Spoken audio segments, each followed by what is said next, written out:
We begin tonight in eastern Arizona, where fire crews are continuing their battle with the Greer Fire. The fire has now scorched through more than 12,000 acres and is burning towards the towns of Eager and Springerville, where residents remain on edge. Good evening and thanks so much for joining us. For 12 News at 10, I'm Kariva Devine. I'm Mark Curtis. Favorable weather conditions really helped out with the firefight today. However, that's changing. Crews tonight definitely on high alert as winds are expected to increase this weekend. 12 News journalist Sean Rice talked to residents in the evacuation zone earlier today. He's live for us in Springerville tonight. And Sean, how are people up there feeling? Yeah, Mark and Caribe, certainly a sense of uneasiness and people are really on edge. Fire officials told us late this evening that those flames are still some 5 to 7 miles away from these two beautiful towns nestled into the White Mountains, Springerville and Eager. But longtime residents tell me they've lived through 2 major wildfires in the last 25 years, and anytime they see white smoke rising up from the mountains south of their towns, it brings them that sense of nervousness. Now, those fairer weather conditions with much lighter winds than we've seen the last 3 days, no doubt aided in fire crews' efforts to get some containment on the Greer Fire. I knew from past with the other 2 fires we've had that if the wind came up, it could be a matter of seconds. As the Greer Fire rages on for a 4th day, lifelong residents of the small town of Eager watch closely as thick walls of white smoke rise up from the White Mountains. We do have quite a few structure protection task force out there, which are usually consisting of a Type 1 engine that's 4 staffed that is triaging over 100 homes today. Friday, firefighters made significant progress stopping the flames from jumping Highway 260 northwest of Eager.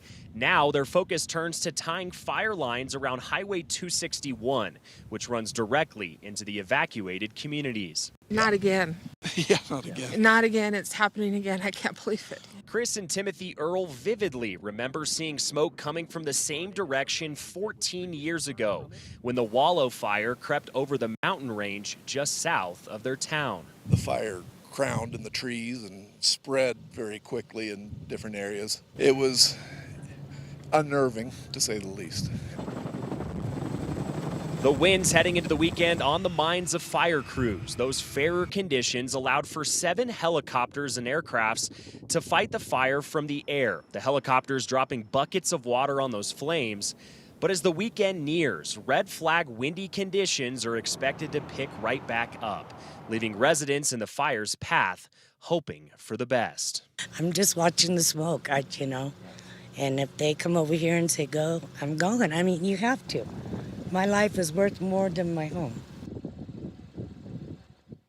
And tonight, those firefighting efforts will, of course, continue throughout the night. I'm told tomorrow, Arizona Governor Katie Hobbs will be visiting the fire line here in Springerville and Eager, just south of this area. She's going to be discussing the efforts of fire crews with members of the Incident Command Center here in northeastern Arizona. This afternoon, she echoed a similar statement we're hearing from fire officials tonight, which is they are doing all they can to prevent it from coming to these more populated areas.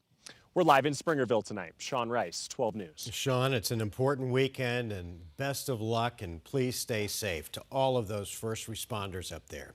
Meteorologist Lindsay Riley is joining us now with a first look at our weather impact forecast. And Lindsay, as Sean talked about it, you're tracking more wind and red flag warnings for the weekend. Yes, unfortunately, the wind is going to pick right back up this weekend. We're talking 40, 45 mile per hour gusts right in the vicinity of that fire, still blowing from the southwest. And we do have red flag warnings going into effect beginning at 11 a.m. tomorrow. This is the red flag warning all day through 7 p.m. and it will likely be reissued for Sunday, extended into the second half of the weekend. Winds Winds will be sustained from the southwest, 15 to 25 gusts up to 45. That's not going to be the only windy spot in the state. We also are tracking wind advisories for much of Mojave and Coconino counties for tomorrow, for gusts for up to 45 miles per hour there.